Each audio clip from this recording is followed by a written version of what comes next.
China, to my knowledge, is the only country in the world where the government-run industrial program kills people and sells their organs. In 2006, it first came to light that prisoners of conscience were being killed on demand for organ transplants in secret detention facilities throughout China. It was back in 2005 when a patient of mine came to me one day and told me that he was told by his insurance company, his Israeli insurance company, to go to China in 2 weeks' time as he was scheduled to undergo heart transplantation. And when I asked him how come such a surgery can be scheduled ahead of time, somebody has to die on the very day of the operation, he said he didn't know, and he went to China and got his heart transplantation exactly on the date that he was promised. It was bringing in about $9 or $10 billion a year, this industrial transplant operation going on across China now.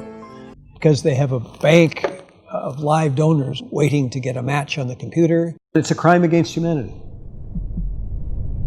In 1999, the crackdown of Falun Gong starts. That is the largest action of scale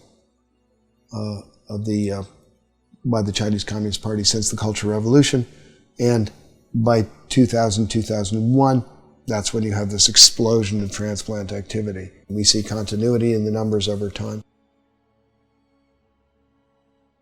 Falun Gong is as I call it, it's kind of a Buddhist revival group.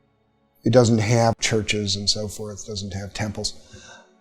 What it has is sort of common beliefs.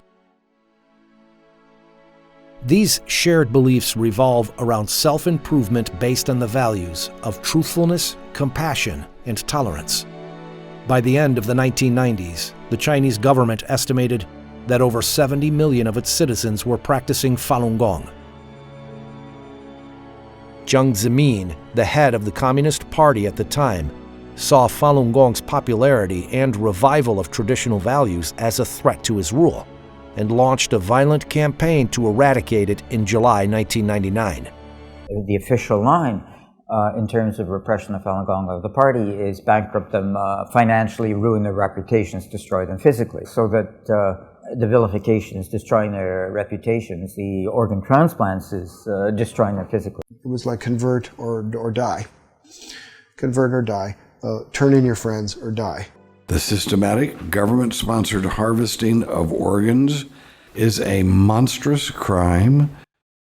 I strongly believe that the 17-year campaign to eradicate Falun Gong will be seen as one of the great shames of recent Chinese history. How can doctors, people trained to heal, harvest organs from living people for transplants? They made you disabled to think yourself. My whole body just become a robot. He was told to extract the organs from a living prisoner in 1995. I killed him. This thing is haunting me. This is a new form of genocide, and it's using the most respected members of society to implement it. This is one of the central tests of our time. We can't avoid this any longer.